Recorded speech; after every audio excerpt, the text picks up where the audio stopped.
रामकृष्ण हरी मंडळी, आपल्या भक्ती चॅनलमध्ये तुम्हा सगळ्यांचं मनापासून खूप खूप स्वागत.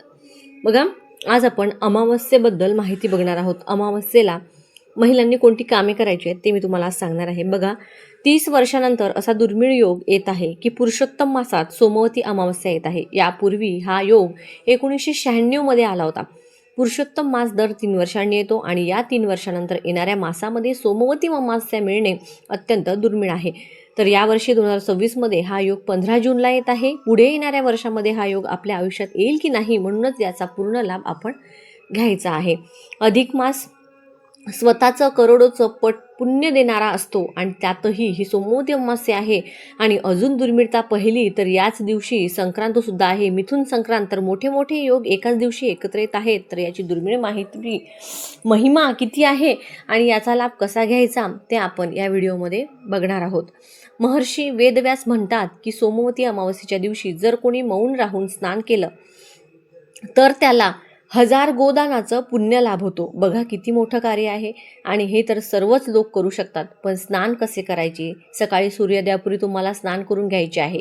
मौन राहून स्नान करायचे आहे. जर घरात स्नान करणार असाल तर सूर्योदयापूर्वी स्नान करून घ्या. नदीवर जर तुम्हाला जायचे असेल तर सूर्योदय झाल्यानंतर पाऊण ते 1.5 तासाच्या आत तुम्ही स्नान करून घ्या. तर हे महापुण्य देणारे ठरेल. 1000 गोदानाचे पुण्य तुम्हाला मिळेल. स्नान करताना तुमच्या पाण्यात काळे तीळ टाका. शक्य असल्यास त्याने स्नान करा.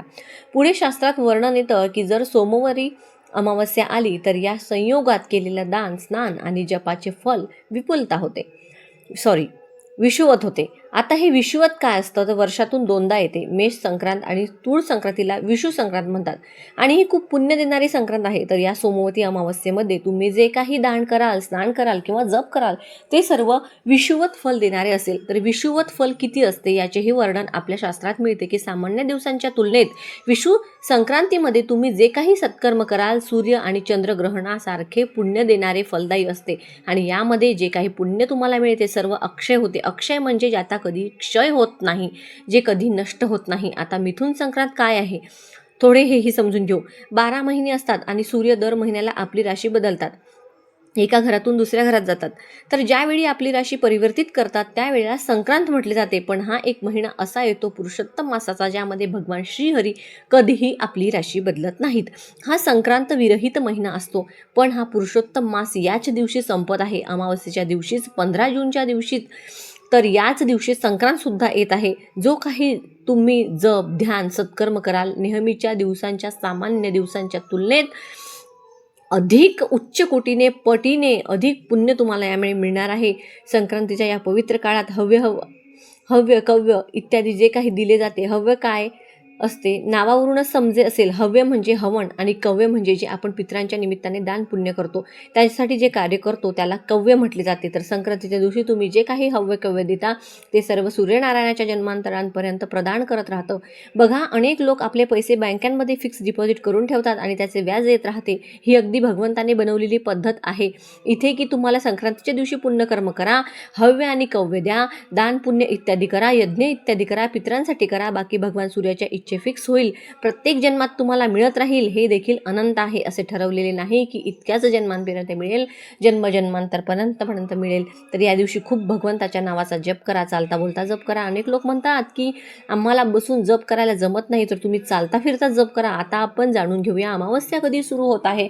तर अमावस्या 14 जूनला म्हणजे उद्या दुपारी 12:20 सुरू होणार आहे. ते 15 जूनला म्हणजेच परवा सकाळी 8:23 संपणार आहे. त्यामुळे आपल्याला सोमवती अमावस्येचा जो वेळ आहे तो खूप सकाळचा कमी आहे. त्याच्यामुळे या वेळेमध्ये आपल्याला जास्तीत जास्त सकाळी लवकरात लवकर सेवा करायची आहेत. तर बघा, या दिवशी काय करावे अगदी संपूर्ण माहिती आता मी तुम्हाला सांगणार आहे. पहिलं कार्य म्हणजे तुम्हाला सूर्योदयापूर्वी उठून स्नान करून घ्यायचं आहे. कसे स्नान करायचे तर मौन राहून स्नान करायचे. तुमच्या पुण्याची सुरुवात तिथूनच होईल. 1000 गोदानाचं पुण्य तुम्हाला तिथूनच मिळायला सुरुवात आहे. दुसरं कार्य म्हणजे जेव्हा सूर्योदय होईल तेव्हा तुम्ही पितृतर्पणाची तयारी करून घ्या. लक्षात ठेवा की ही मुख्य गोष्ट आहे. पितृतर्पण कसे करायचे की एका तांब्याच्या तांब्यात तुम्ही पाणी घ्या, त्यामध्ये काळे तीळ टाका. तुळशीचं पान आधीच तोडून ठेवलेलं असेल तर ते तुम्ही टाकून घ्या. जर कुशा असेल तर त्या टाका, नाही मिळाला तर हरकत नाही. त्यानंतर तुम्ही गीतेचा 7वा अध्यायाचा पाठ करून घ्या किंवा ऐकून घ्या. पाठ केल्यानंतर तुम्ही दक्षिण दिशेकडे तोंड करून हे जल अर्पित करून द्या आणि संकल्प करा की आम्ही जो गीतेचा 7वा अध्यायाचा पाठ केला या दुर्मिळ योगात याने आमचे पितृदेव तृप्त होत ही 3 वेळा बोलले पाहिजे दक्षिण दिशेकडे तोंड करून. आता बघा तुम्हाला काही जमलं नाही तर साधं तांब्याच्या ह्याच्यात पाणी घ्या, त्यामध्ये काळे तीळ टाका आणि ओम पितृदेवतांना म्हणून दक्षिणेला अर्घ्य द्या. हे तुम्ही लहानसे कार्य केले ना तर 10 मिनिटाचे, तर यामुळे तुम्हाला अनंत पुण्य हे मिळणार आहे, हे विसरू नका. तुम्ही पितृ अष्टक मोबाईलवरती लावून द्या किंवा वाचा किंवा ऐका. आणि जर बघा हा अध्याय जर तुम्हाला वाचणं शक्य नसेल तर तुम्ही ओम पितृदेवतांना 108 वेळा, 51 वेळा, 12 वेळा 108 वेळा, 11 वेळा, 51 वेळा, जेवढ्या वेळा तुम्हाला शक्य होईल तेवढ्या वेळा आवर्जून म्हणा. पण बघा आता मी तुम्हाला साधं सांगितलं आहे. पितरांना तुम्ही अर्घ्य म्हणजे पाण्यामध्ये काळे तीळ टाकून दक्षिणेला तोंड करून तुम्हाला ते अर्घ्य ओम पितृदेवताय नमः म्हणायचं आहे. महिलांनी दिलं तरी देखील चालतं, पुरुषांनी दिलं तरी देखील चालणार आहे. दोघांनीही केलं तर अतिशय उत्तम राहील. त्याचबरोबर बघा तिसरं कार्य असं की अमावस्या आहे तर तुम्ही या दिवशी हवनाची तयारी करा. पहिले कार्य जे तुम्ही कराल त्यांनी पितृदेव तृप्त होतील, यांनी घरातून नकारात्मकता संपेल, घरात खानदानाचा उत्तम संतान येते आणि घराचा गाडा सुरळीत रूपाने चालू राहतो. मग पुढची तयारी तुम्ही करा हवनाची. हवन कसे करायचे यासाठी 10 मिनिटे तुम्हाला 15 मिनिटे लागतील. तयारी तुम्ही 1 दिवस आधीपासूनच करून ठेवू शकता सर्व गोष्टींची म्हणजे हवनाची. आता तुम्ही उद्या आहे तर आजच करून ठेवलं तरी चालेल. आधी तुम्ही तर्पण केलं म्हणजे पितृदेव तृप्त झाले. हवनाने कोण तृप्त होईल तर स्थान देवता जिथे तुम्ही राहत आहात तिथल्या स्थानाचे देवता असतात. त्यानंतर ग्रामदेवता म्हणजे कुलदेवता आणि भगवान गणेश. त्यानंतर लक्ष्मी माता तृप्त होतात जर तुमची ही लहानशी साधना होऊन जाते. चौथं कार्य असं की कोणतीही गोष्ट दान करण्यासाठी स्पर्श करून घ्यायची आहे याच योगात, कारण पूर्ण दिवस हा अमावस्येचा योग राहणार नाही. सोमवती अमावस्या ही 8:15 वाजेपर्यंतच आहे. तर तुम्ही याच योगात एकतर धन काढून घ्या की आम्ही इतके दान करत आहोत, नंतर तुम्ही दान करू शकता. आधीच तुम्ही या योगात स्पर्श करून घ्या. धान्य असेल म्हणजे तुम्हाला काही एखादी वस्तू असेल, पैसे असेल, काही धान्य वगैरे दान करायचं असेल तर 8:15च्या आधीच मी हे दान करणार आहे असं म्हणून ते साईडला काढून ठेवून द्या आणि नंतर मग दिवसभरात दान करा. आलं असेल लक्षात. 5वं कार्य त्यानंतर तुम्हाला चौथे म्हणजे सर्वात जास्त मुख्य आहे ते तुम्ही काय आहे तर बघा पुरुषोत्तम मासाचा हा शेवटचा दिवस आहे ना, तर यानंतर ही संधी 3 वर्षानंतर मिळेल. पण या योगासोबत तुम्हाला मिळणार नाही म्हणजेच सोमवती अमावस्या. तर जप करा. कोणत्याही भगवानचे नामस्मरण तुम्ही करू शकता. भलेही तुम्ही पूर्ण वर्ष दान करत नसाल पण यावेळी तुम्ही दान नक्की करा.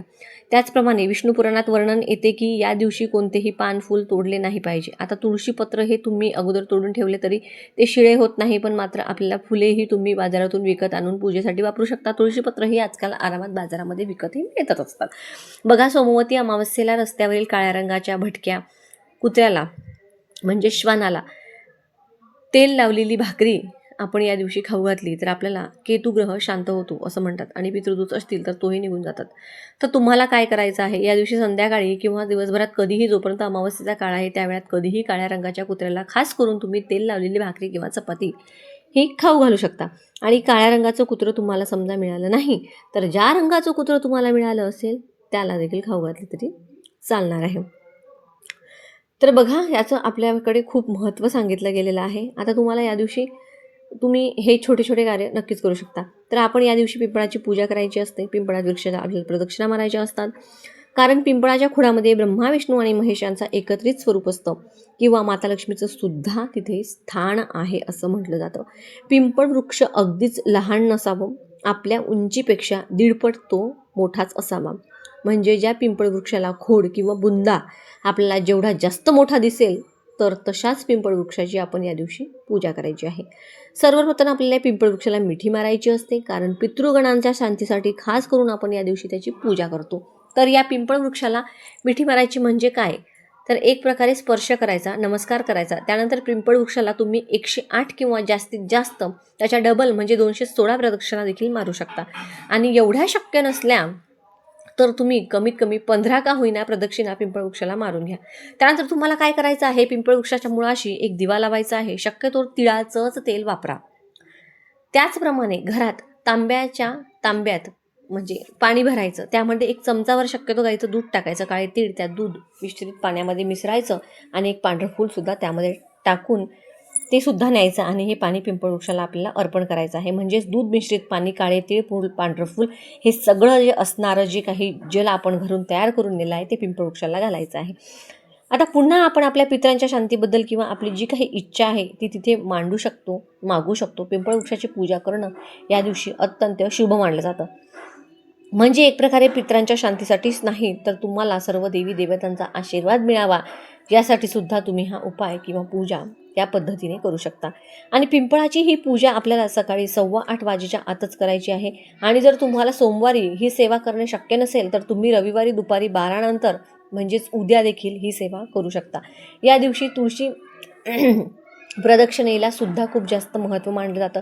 तर तुळशी मातेला तुम्ही 108 प्रदक्षिणा घरच्या घरी मारू शकता किंवा तुमच्या तुळशीपाशी प्रदक्षिणा मारायला जागा नसेलच तुम्ही काय करायचं, स्वतःच्या भोवती एक प्रदक्षिणा आवर्जून मारायचीच आहे. एका तांब्यात किंवा एखाद्या पसरट भांड्यामध्ये पाणी घ्यायचं आहे आणि त्यामध्ये तुम्हाला थोडेफार काळे तीळ टाकायचे आहेत. नसेल तर फक्त पाणी घेऊन ओंजळीने ते पाणी तुम्ही तुळशी मातेला अर्पण करायचं आहे. मुळाशी टाकताना ओम पितृभ्य नमः किंवा पितृदेव देवो भव, पितृदेव भव असं म्हणत तुळशीला पाणी घालायचं आहे. तर हे सुद्धा एका पितरांसाठीच आपण पूजा करतो, या पद्धतीने पूजा होते. त्याचबरोबर तुम्ही या दिवशी घराच्या छतावर किंवा एखादी मोकळी जागा असेल त्या घराच्या आसपास तिथे किंवा तिथे तुम्ही दरवेळेस ठेवता तिथे तुम्हाला दही भाताचा नैवेद्य ठेवायचा आहे. त्यावरती सेपरेट बघा म्हणजे असं मीठ वगैरे टाकून आपल्याला मीठ वगैरे टाकून हा भात शिजवायचा नसतो, फक्त दही भात साधा आपल्याला ठेवायचा असतो. सोमवती अमावास्येला आपल्याला शिवलिंगाला देखील अभिषेक करायचा आहे. शिवलिंगाला अभिषेक सुद्धा तुम्ही साध्या पाण्याने करू शकता किंवा पाण्यामध्ये काळे तीळ मिसळून किंवा दुधामध्ये काळे तीळ मिसळून या पद्धतीने करू शकता. त्यानंतर पुन्हा शिवलिंग स्वच्छ धुवून तुम्ही त्या तुमच्या देवघरामध्ये स्थापन करायचं आहे. या दिवशी तुम्ही शिवलिंगावर स्वधा स्वधा स्वधा असं 7 वेळा म्हणत तांदळाचे दाणे वाहू शकतात. त्याचबरोबर शिवलिंगाला चंदनाचं लेपन करू शकतात. चंदनाचे लेपन केल्यामुळे सुद्धा तुम्हाला संपूर्ण घराला शांती लाभते, पितृदोषापासून सुद्धा आपलं रक्षण होतं असं म्हटलं जातं, अशी धार्मिक मान्यता आहे. अजून सांगायचं झालं तर त्यांच्याकडे शिवलिंग नाही आहे, त्यांनी खंडेराव महाराजांचा टाक असेल तर त्यांनी टाकावर अभिषेक केला तरी देखील चालणार आहे.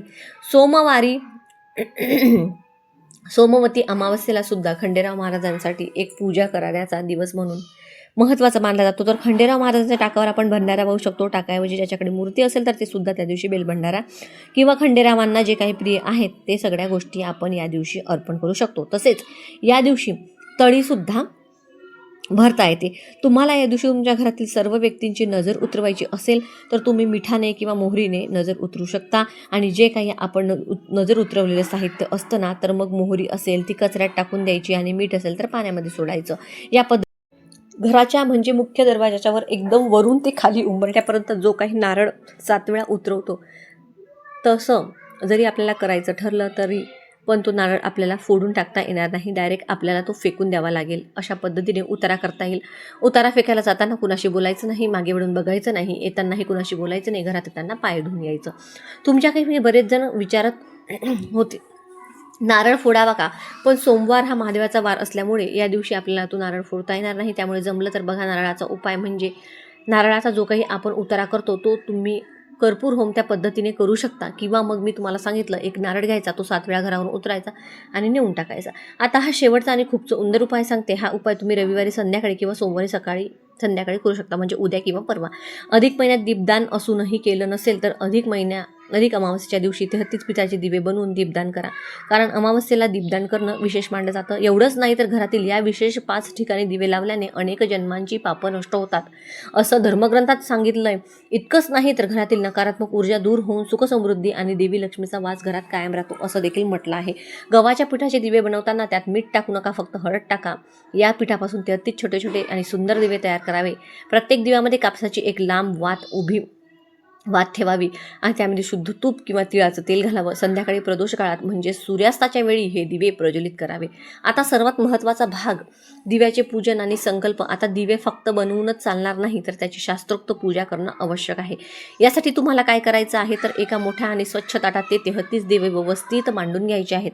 त्यानंतर प्रत्येक दिवाला मनोभावे हळदी कुंकू आणि गंध अक्षता लावायचं. देवाचं स्मरण करत त्यावर सुंदर फुले अर्पण करायची. दिवे प्रज्वलित केल्यानंतर आपल्याला संकल्प करायचा आहे. आपल्या उजव्या तळहातावर थोडंसं स्वच्छ पाणी घ्यायचं आहे. अक्षदा घ्यायच्या, डोळे बंद करायचे आणि म्हणावं, माझ्या कुटुंबाच्या कल्याणासाठी, घरात सुखशांती नांदण्यासाठी आणि माझ्या पितरांच्या मुक्तीसाठी मी आज हे 33 दिव्यांचे दीपदान करत आहे. ही प्रार्थना करून ते पाणी आणि अक्षता ताटातल्या एका बाजूला जमिनीवर सोडून द्यायचं आणि दिवे लावताना आपण पुढील मंत्राचा जो आहे तो जप करायचा आहे. ओम दीप ज्योती परब्रह्म दीप ज्योती जनार्दनम दीपो हरतो मे पापम दीपम ज्योती नमस्ते. आता जर तुम्हाला हा मंत्र म्हणणं कठीण वाटत असेल तर अगदी सोपा आणि तितकाच प्रभावशाली मंत्र म्हणजे ओम पितृभ्य नमः हा मंत्र म्हणत आपण संपूर्ण दिवे प्रज्वलित करायचे आहेत. 33 दिवे जमले नाहीत तर 1, 5, 11 किंवा 21 दिवे लावा. अधिक महिन्यात 21 दिव्यांच्या दीपदानाला देखील तितकंच महत्त्व आहे. आता हे दीपदान नक्की कुठे करायचं तर 33 दिवे तुम्ही तुमच्या घरातील पाण्याच्या ठिकाणी, दरवाजाच्या जवळच्या मंदिरात, नदी ठिकाणी जाऊन दीपदान करू शकता. नदीकाठी दीपदान करणे अत्यंत श्रेष्ठ मानले जाते. तसेच हे दिवे तुम्ही एखाद्या गरजू व्यक्तीला दान देऊ शकता. दान देताना सोबत दक्षिणा आणि नारळ नक्की द्या. अधिक महिन्यात अशा प्रकारे दिलेल्या दानामुळे आपल्याला कित्येक पटींनी जास्त पुण्य प्राप्त होतं. लक्षात ठेवा, दिवे एक तर घरातील माठाजवळ किंवा मग नदीकाठी, तलावाकाठी, जिथे तुम्हाला जमेल तिथे. आता हे दान करून झाल्यानंतर 5 ठिकाणी आपल्याला तेलाचे दिवे लावायचे आहेत. 33 दिवे दान केल्यानंतर अमावस्येच्या रात्री घरातील नकारात्मकता संपवण्यासाठी घरातील 5 विशेष ठिकाणी कणकेचे दिवे लावले जातात. जसे की वास्तू आणि शास्त्रानुसार दक्षिण दिशा ही पितरांची दिशा मानली जाते. घराच्या दक्षिण कोपऱ्यात किंवा दक्षिण दिशेला तोंड करून आपण तेलाचा एक दिवा नक्की लावायचा आहे आणि आपल्या पितरांचे मनोभावे स्मरण करून त्यांचा आशीर्वाद आपल्याला घ्यायचा आहे. दुसरा जो दिवा आहे तो आपल्याला तुळशी मातेजवळ, आपण दररोज तो दिवा लावतोच, पण तुळशीपाशी आपल्याला तुपाचा दिवा लावायचा आहे. घरात सकारात्मक ऊर्जा राहते, सदैव टिकून राहते आणि माता लक्ष्मीची आपल्यावर कृपा होते.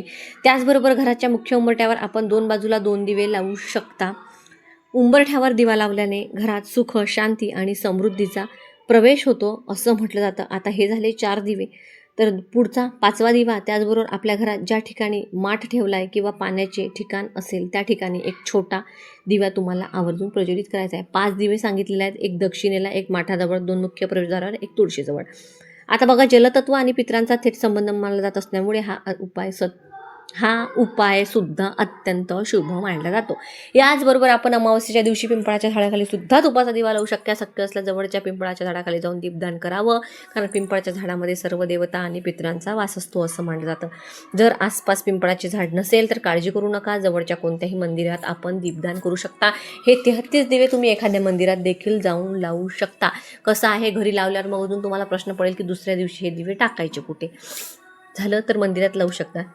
आणि दीपदान करताना शेवटी हात जोडून एक छोटी आणि मनापासून प्रार्थना करायची की हे ईश्वरा, आमच्या पितरांना सद्बुद्धी लाभू दे, आमच्या कुटुंबावर तुमचे आशीर्वाद कायम राहू दे, आमच्या घरात सुखशांती आणि आरोग्य समृद्धी नांदू दे, कारण मनात असलेली ही प्रार्थनाच तुमचे खरे पुण्य कर्म ठरते. त्याचबरोबर 33 पिठाचे दिवे हे अधिक महिन्याच्या दीपदानासाठी वापरले असतील तर ते दिवे दुसऱ्या दिवशी पिंपळाच्या झाडाखाली ठेवावेत. किंवा अनेक ठिकाणी अशी धार्मिक परंपरा आहे की पिठाचे दिवे प्रज्वलित केल्यानंतर ते पक्षी, मुंग्या आणि गायी इतर प्राण्यांना खाण्यासाठी द्यावे. यामागील भाव असा आहे की दीपदानाचे पुण्य आणि अन्नदानाचे पुण्य दोन्ही मिळावं. कुठेही जाणं शक्य झालं नाही तर तुमच्या घराच्या माठाजवळ 33 दिवे, घरातल्या पाण्याचा जिथं वापर असेल तिथं 33 दिवे लावा आणि मग दुसऱ्या दिवशी ते अशा ठिकाणी सांगितलं त्याप्रमाणे ठेवू शकता. पिठाचे दिवे म्हणजेच कणकेचे दिवे किंवा त्यातील अन्न घटक प्राणी पक्ष्यांना दिल्यास अन्नदानाचेही पुण्य मिळतं. मुंग्या, पक्षी, गाय यांना अन्न दिल्याने सर्व जीवांमध्ये परमेश्वराचं रूप पाहून सेवा केल्याचं पुण्य प्राप्त होतं. अमावस्येच्या दिवशी पितरांचा स्मरणार्थ अन्नदान, पक्ष्यांना दाणे टाकणं, गाईला चारा खाऊ घालणं आणि गरजू व्यक्तींना भोजन देणं हे पितृकार्याशी जोडलं गेलेलं उपायच आहे. बघा, आवश्यक आहे. तर बघा, जेवढी जमेल तेवढी सेवा आपल्याला करायचीच आहे. मी कालसुद्धा एक व्हिडिओ अपलोड केलेला आहे, तो देखील तुम्ही बघू शकता. त्याच्यामध्ये मी तुम्हाला उपाय देखील सांगितले आहे, काय करायचं, कसं करायचं सांगितलेलं आहे. जेवढी जास्त माहिती देण्याचा प्रयत्न मी केलेला आहे. बघा, तुम्हाला जर हा व्हिडिओ आवडला, महत्त्वपूर्ण वाटला तर व्हिडिओला लाईक नक्की करा.